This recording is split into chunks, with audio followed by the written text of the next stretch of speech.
South Korea's KF-21 Boramae fighter jet is rapidly becoming one of the most discussed new generation aircraft in Asia, and the Philippines has now entered early discussions with Seoul about potentially joining the list of future export customers. This dialogue, while still in exploratory stages, represents far more than a simple procurement conversation. It reflects Manila's long-term ambition to modernize its air power and South Korea's determination to expand its strategic footprint across the Indo-Pacific defense landscape. For the Philippines, the motivation behind exploring the KF-21 lies in a combination of operational need and geopolitical calculation. The Philippine Air Force currently operates a fleet of Fa-50 Fighting Eagles, light combat aircraft that are themselves a product of South Korea's defense industry.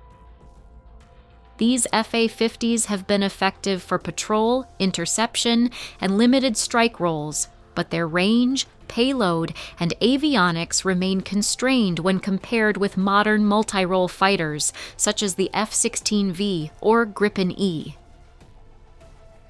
The introduction of a platform like the KF-21 would mark a generational leap in capability, from a light fighter to a true medium multi-role aircraft capable of both beyond visual range engagements and precision strikes. The KF-21, developed by Korea Aerospace Industries, KAI, is a twin-engine, 4.5 generation fighter designed to fill the gap between existing 4th generation and 5th generation aircraft. It features an active electronically scanned array radar, infrared search and track sensors, and stealth-conscious design elements. It can carry a mix of long-range air-to-air missiles, guided bombs, and anti-ship weapons, making it adaptable to both air defense and maritime strike missions.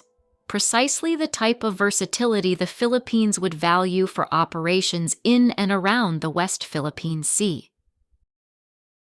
For South Korea, every new export partner for the KF-21 is a strategic statement, proof that its defense industry is ready to compete globally, not just in Asia, but against traditional suppliers from the United States and Europe.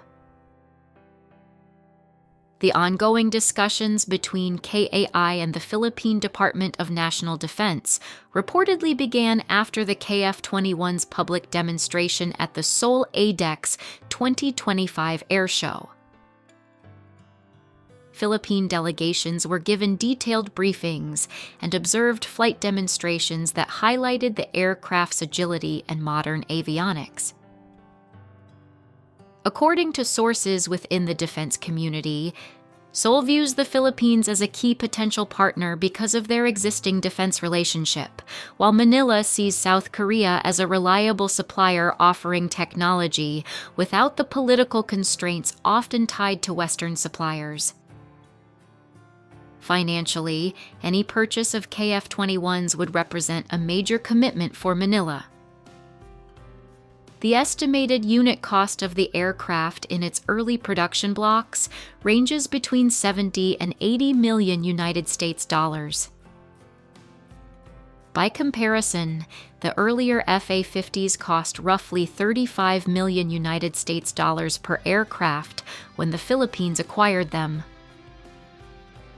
A potential fleet of 12 to 16 KF-21s could therefore exceed 1 billion United States dollars, excluding training, weapons, and maintenance infrastructure. Such a program would require phased funding and likely external financing. Still, Manila's defense modernization program for the 2020s and 2030s has already envisioned big-ticket items, including advanced fighters, as part of its Horizon 3 modernization phase. For Seoul, the export of the KF-21 to the Philippines would be both a commercial and a geopolitical milestone. South Korea has ambitions to become the world's fourth largest defense exporter, and Southeast Asia represents a key market. By equipping the Philippine Air Force with advanced aircraft, Seoul would help build an allied capability that complements its own security objectives in the broader Indo-Pacific region. The two countries already cooperate on naval shipbuilding through projects such as the Jose Rizal-class frigates and new offshore patrol vessels, and on aircraft through previous FA-50 sales. A KF-21 sale would elevate this relationship from hardware supply to long-term strategic partnership. Yet this potential deal also carries risks and challenges. The first is cost. The Philippines continues to face budget limitations and competing domestic priorities. Committing over $1 billion United States dollars to a new fleet requires political will and long-term financial planning.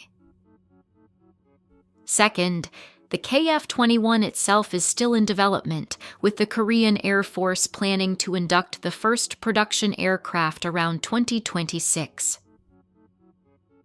Full operational capability, including integration of internal weapons bays and stealth coatings, may not come until later production blocks. Thus, early buyers would need to accept a platform that is still maturing.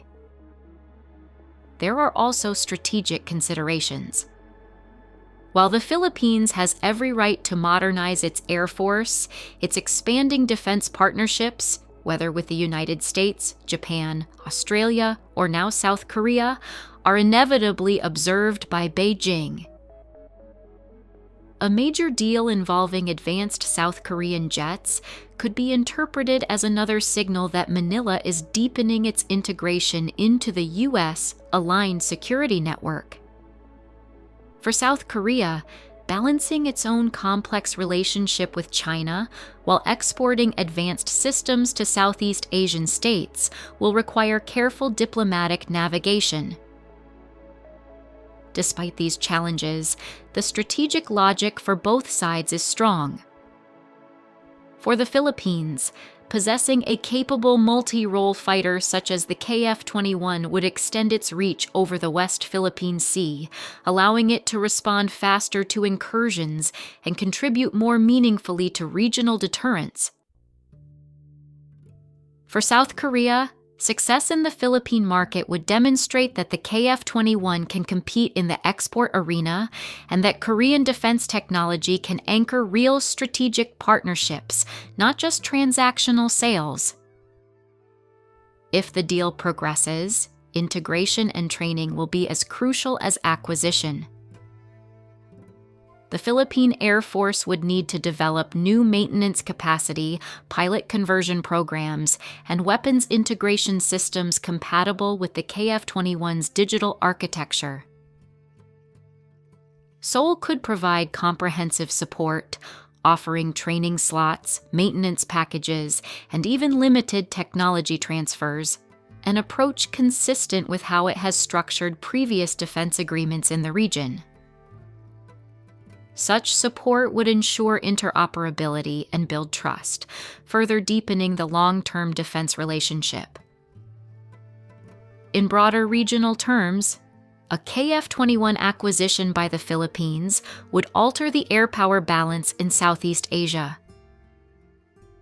It would give Manila a qualitative edge, bringing its air force closer in capability to that of Singapore or Indonesia. It would also reinforce South Korea's status as a major security actor beyond the Korean peninsula, aligning with Seoul's strategy of contributing to stability in the Indo-Pacific. The move would underline a subtle but important trend: regional powers relying more on each other rather than depending solely on the United States to maintain deterrence and stability amid growing uncertainty.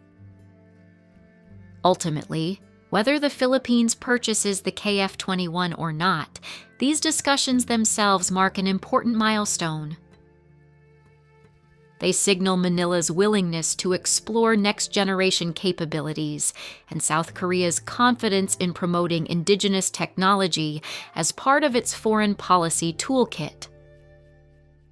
In an era where defense procurement increasingly shapes geopolitical alignments, a KF-21 partnership could serve as both a practical upgrade and a symbol of shared strategic vision.